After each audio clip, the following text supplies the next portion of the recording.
Welcome back. Big market voices में कमाई वाले थीम, शेयर और आगे के बाजार पर चर्चा करने के लिए हमारे साथ जुड़े हैं मार्केट एक्सपर्ट मेहरबून ईरानी। मेहरबून जी, गुड आफ्टरनून। बताइए, कोई फ्रेश इस समय थीम जो आपको अच्छी लग रही हो, जहां पर आप इस लेवल पर इन्वेस्ट करने का सोच रहे हैं या कर रहे हैं? Arun ji, I think my view consistent रहा है और मैं कहता हूँ कि जो दिसंबर 3 के जो आउटकम अपने सामने से निकल जाएंगे, तो I honestly don't see any problem unless outcome comes just contrary to what the market is expecting. तो मेरा शॉर्ट टर्म में डर सिर्फ स्टेट इलेक्शन वर्डिक्ट का है। And let's be very honest, I think 2 हफ्ते 3 हफ्ते पहले, खास करके अक्टूबर में जब ये मार्केट जोर से लुढ़का था, सब लोग डर गए थे, वापस नीचे के लेवल लोग कह रहे थे। वहाँ से अगर आप ग्लोबल फैक्टर्स को भी देखो, आई थिंक बॉन्ड यील्ड्स 5% के आसपास सेटल डाउन हो गया है। Will it spike again to test that level? हो सकता है। Dollar index has come down, nobody is talking about it. Fed का जो रेट हाइक्स था, पॉसिबली जो होना था हो गया है।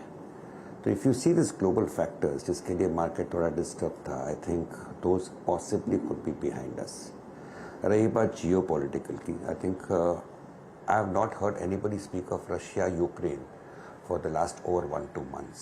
और अभी जो मिडल ईस्ट में हो रहा है, I think as I had mentioned couple of weeks ago, कि जब तक oil remains in a state of moving here and there और ऑयल को कुछ नहीं होता है, तो this geopolitical problem also will be largely ignored by the market, जो अभी हो रहा है। On the other hand, let's be very honest, India, आप भी काफ़ी FIS को इंटरव्यू देते हो उनका, everybody is gung-ho about India। इसके साइड पे अगर आप चाइना को देखो तो चाइना का प्रॉब्लम बढ़ते जा रहा है। ओपनिंग अप कर रहे हैं, लूजनिंग कर रहे हैं, everything fine, but till the time China remains in the problem area, I think that is definitely continuing to be a positive news for a market like India. So I feel that globally, I think everything is going in favor of India as a market. Attraction हो रहा है यार, valuations really expensive।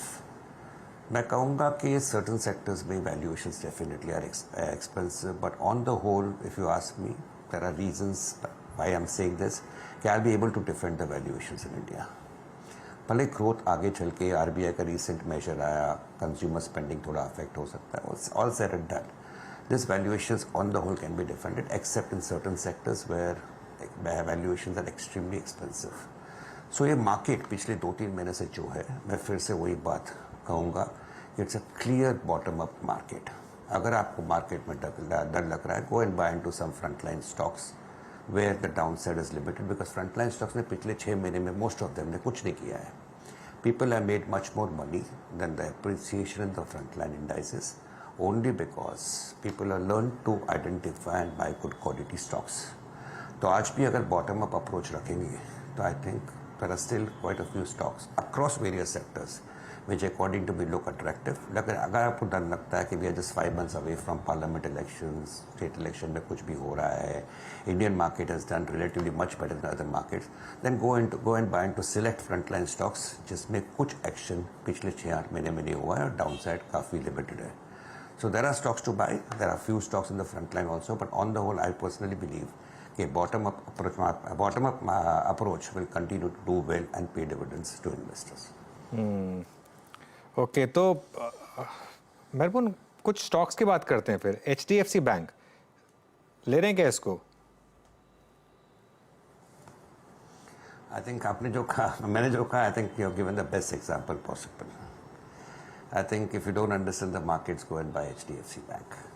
I think the downside from here would be 5 to 7% and upside certainly will come। 2-3 quarters I think will be under pressure because there is ample liquidity and there is a cost always involved to liquidity, which is being taken care of, plus compliance and regulatory जो cost था is all going to get absorbed। So while HDFC Bank at 1500 may not look attractive to a trader, it is a stock in which you can protect yourself if you are feeling a little uneasy in this market।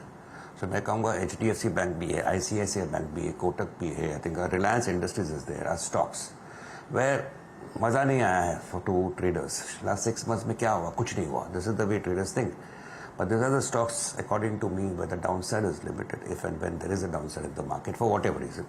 and upside will certainly come. So these are the jewels of the stock market which are largely ignored. किसी को interest नहीं है आज. Nobody talks about them right now. But these are the stocks जहाँ पे I think somewhere you can start doing an SIP and buy into it for the next few months. Ultimately returns will come. They are great companies, the great banks. नमस्कार, वीरेंद्र बोल रहा हूँ Delhi studio से। मेहबून, आज और बीते 4-5 दिनों में एक स्पेस में थोड़ी सी नीचे वॉल्यूम्स प्राइस परफॉर्मेंस की हरकत फिर बढ़ी है, एंड दैट्स केमिकल। ये ज़रूरी नहीं है कि आपका कोई बहुत कंस्ट्रक्टिव पॉजिटिव व्यू हो या फिर आपने बाय किया हो, बट फिर भी कंसिडरिंग जो पिछले 1-2 महीने में थोड़ी सी प्राइस स्टेबिलिटी आई है केमिकल्स में, उसको देखते हुए आपकी राय कुछ केमिकल्स को चेस करने की है या फिर आप अवॉइड करेंगे इस वक्त? I think अगर केमिकल्स की बात करो तो if you are talking of commodity chemicals and specialty chemicals, तो मैं समझता हूँ कि quite a few stocks which I understand well, वहाँ पे एक अच्छी इन्वेस्टमेंट अपॉर्चुनिटी बनती है। बट अगर आप जनरल बात करो तो I think quite a few chemical stocks are still extremely expensive if you ask me. तो जो कंपनी जिसको मैं समझता हूँ clear disclosure, I am personally holding दो स्टॉक्स, मैं नाम दूंगा उसमें, I would say maybe a name like a Tatva Chintan, जिसका रिजल्ट खराब आया है और शायद खराब रहेगा 1-2 क्वार्टर के लिए, लेकिन ये भाव से if you are buying it for the longer term का मतलब रियल लॉन्गर टर्म, क्योंकि जो साइकिल जो उल्टी हो गई थी स्पेशलिटी केमिकल्स का, कहीं ना कहीं it will turn again at that time. Quick money, fast money will be made. तो कोई गाय नहीं है खरीदने के लिए। The stock may sag at this present level, but ultimately it can be bought into from an investment angle. दूसरा एक company जिसको मैं पसंद करता हूँ, पहले भी रिकमेंड करते आ रहा हूँ और पर्सनली होल्ड कर रहा हूँ, सुप्रीम पेट्रो। आई थिंक ये लेवल के आसपास मुझे लगता है कि ये 4 फिगर स्टॉक होने की तैयारी में अगले 12 से 18 महीने में। Companies like Sadhana Nitro also look very attractive. So there are pockets in the specialty chemical segment where people can go and buy. But कहना कि valuation wise across the board everything is attractive, honestly would not be fair. At least I am not going to say that. So भले एक थोड़ा सा rally आए इस पे, I am not going to say the worst is over for this sector. But there are companies in this space, yes, जिसके साथ मैं आपके साथ बिल्कुल सहमत हूँ। वहाँ पे इन्वेस्टमेंट करके पैसे बनाने का अपॉर्चुनिटी ज़रूर आया है। The stocks have come off from very higher levels, most of them. इसका मतलब नहीं जाके खरीदो, but there are stocks, at least the 3 stocks which I understand well, उसका मैंने नाम स्पेसिफाई किया था with clear disclosure. I personally am confident that they will yield returns to investors and to the viewers of what you show. साहब, महबून जी, आपका एक view चाहूँगा। मतलब भले ही आपने उस स्टॉक पे कोई बाय या फिर सेल दिया हो ना हो, लेकिन दूर बैठ के तो आप देखते ही होंगे उस स्टॉक को। Honasa, I mean mama earth, I mean जिस प्राइस पे ये IPO आया था, प्रथम दृष्टांत वो शायद आपको एक्सपेंसिव लग रहा था, और जिस प्रकार की हिस्ट्री रही है इस स्पेस की, पर इस कंपनी को आपने पढ़ा है महबून, और जिस प्रकार की अर्निंग्स रहीं और जो प्राइस सेक्शन आज स्क्रीन पे नजर आ रहा है, उस पर आपकी राय क्या है? आपका व्यू इस स्टॉक पे? कौन सा स्टॉक कहा? मैंने सुना है सर। मैं होनासा की बात कर रहा हूँ, मामा अर्थ, जिसकी अर्निंग्स भी आई, हालिया लिस्टिंग। आई थिंक अर्निंग्स जो आए थे was brilliant. I think maybe जब ये IPO आया था, not many people were ready to stick the neck out and talk good things about this company, but जो नंबर्स जो कल आए थे वो brilliant. And I personally believe अगर ये नंबर्स कंपनी मेंटेन करेगा अपने 1-2 क्वार्टर के लिए, I think the stock despite the rally today I think should go up higher. तो मैं कहूँगा कि आई एम एडमिटिंग कि I was also in that group which believed कि ठीक है छोड़ दीजिए इसको, but the numbers were a brilliant surprise, pleasant surprise, and stock movement has not surprised me at all. और अगर आप मुझे पूछे तो मैं कहूँगा कि if this numbers continue for 1 or 2 more quarters, this growth continues for 1 or 2 more quarters, the stock has to go higher. Okay, Nifty थोड़ा 19,800 के आसपास 3 PM मूव, लेकिन अगेन बिल्कुल फ्लैट है, कोई खास नहीं। 19,800 लग रहा है कि 19,800 की कॉलर पुट दोनों जीरो होने के मूड में है, वहीं पर ही एक्सपायरी होने के चांसेस हैं। HPCL वापस लेकर आइए एक बार आप, टॉप गेनर 7% के मूव्स यहाँ पर। मेरबून, ये एक नॉर्मली एक ट्रेंड होता है कि इलेक्शन से पहले काफ़ी सेलिंग आती है और जैसे ही इलेक्शन खत्म होने के करीब आते हैं, ऑयल मार्केटिंग कंपनी को शेयर चलना शुरू हो जाते हैं। इसको इसी तरीके से देखा जाए या कोई और व्यू होगा इस समय? सर अनुज जी देखिए, मैं तो फर्स्ट ऑफ ऑल ऑयल पे काफ़ी पॉजिटिव था, आज भी हूँ. I think OPEC meeting has got possibly postponed because there is a problem among the various countries that they are not ready to come to a consensus right now. I think वो भी एक positive रहा है. तो 80-81 के आसपास अगर oil रहता है for some more time to come, I think all marketing companies may go further. और आप जो कहते हो इलेक्शन के पहले and all, I think yes, you are spotting it right. It has always happened. अगर ऑयल 80-81 के आसपास रहता है तो this positive sentiment towards oil marketing companies could continue for some more time to come. But on the whole, if you ask me, I think oil remaining at 80 for a long period of time मुझे personally लगता नहीं है, because somewhere along the line global growth will come back and 80-81 is not going to remain 80-81. So अगर आप मुझे पूछे तो I would be a contrarian right now and I would possibly go and buy into the oil majors like an ONGC or an Oil India, especially ONGC, where I personally believe कि अगले 2-4-5 महीने में the stock should be at least 10-15% higher for you. This is my personal feeling. With clear disclosure, I am invested in ONGC. Okay, invested in ONGC. Two wheelers में क्या हो रहा है बन रही है इस समय मेहरबून, आज का sector of the day?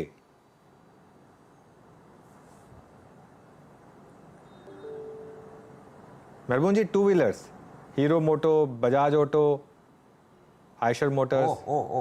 Yes. I think two wheelers के के बारे में मुझे पूछे तो मैं कहूँगा कि मैंने पहले भी कहा कि frontline stocks would be a defensive bet for year, but उसमें एक नाम निकल कर आता है which I have always like this company, like the management. I have got reasons for stating that is Bajaj Auto. अगर आप मुझे कहेंगे कि बजाज ऑटो अगले 2-2.5-3 साल में अगर एक 10,000 रुपये का स्टॉक होगा तो I will not stop you upon this stock. According to me should be at least 100-125% higher from where it is today. I've been very positive on it. I have been an investor for many years now. मैं कहूँगा this is one management in the country which is absolutely clear in what it wants to state. Number 2, this is one company जो कभी कटोरी लेके investors के पास गया नहीं मुझे पैसे दो. They have always managed everything from the internal accruals.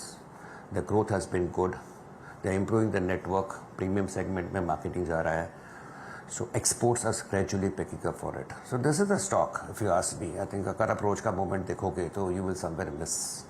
This is the stock which, despite the fact कि auto is a little bit of a cyclical industry, I think this is the stock which you can possibly go and buy, even despite the recent appreciation जो stock ने देखा है as a part of your core holding. So this is the stock which I have liked, and since you mentioned two wheelers, I think मैं जानता हूँ कि there are other contestants like TVS is there, Hero Motor is there. But if you ask me to single out one, I would say Bajaj Auto. I think this is the stock which can be bought and kept in the portfolio for the next 2-3-4 years. I think that appreciation could be even 100% from you. अच्छा मेहबून जी, real states में आप move देख रहे हैं. Obra real estate all time high, DLF decade high. एक चीज़ parallelly इसके साथ चली, बहुत अच्छी चली, और वो थे रियल स्टेट एंसिलरी. मुझे याद अच्छी तरीके से, मैं कुछ प्राइस को कोट्स भी करता हूँ. आई मीन एक ज़माने में 50 रुपये का स्टॉक हुआ करता था सेंचुरी प्लाई, 50, 60, 70 रुपये. आज वो करीब करीब 650 रुपये ऑल टाइम हाई पर है. आप वेट्रीफाइड टाइल सेगमेंट्स में जाइए, वहाँ पर बहुत अच्छा पैसा बना. आप वाया सेगमेंट में जाइए, स्टॉक्स लाइक KEC, बहुत अच्छा पैसा बना. सब ने पैसा बना के दिया. पॉली कैप तो लीडर रहा, एस्ट्रल लीडर रहा. अभी आपकी प्रेफर्ड पिक स्पेस में कोई है क्या है? और अगर कोई और नई फाइंडिंग हो तो सर किसी भी सेगमेंट की एंसिलरी में वो बताइएगा. आप रियल एस्टेट की बात कर रहे हो? Real estate ancillary, wire, tiles और स्विचेस, इस सेगमेंट में सर, या फिर प्लाई सेगमेंट में? I think ancillary sector में I would like to mention any particular name, but I think अगर किसी को frontline real estate sector में खरीदना नहीं है, there would be some names like an Hindware and other things, which I think should continue to do well. There are names directly, indirectly connected to, but a name like an AGA Green is there, Hindware is there. I think they are doing well and they will continue to do well. लेकिन problem इसमें एक ही है कि somewhere market ने परख लिया है. अगर आप पास्ट नंबर्स के साथ वैल्यूएशंस देखो तो आपको थोड़े महंगे लगेंगे. तो this are stocks, real estate ancillary खास करके as a sector and good quality stocks are stocks which I would say go and buy on a pull back. लेकिन फ्रंटलाइन रियल एस्टेट में I think I have been going on stating I like name like a Macrotech, I like name like a Peninsula Land which I have been stating for quite some time. With clear disclosures I am holding दो stocks. So I would say real estate frontline, the steam is still not over. It has a long way to go.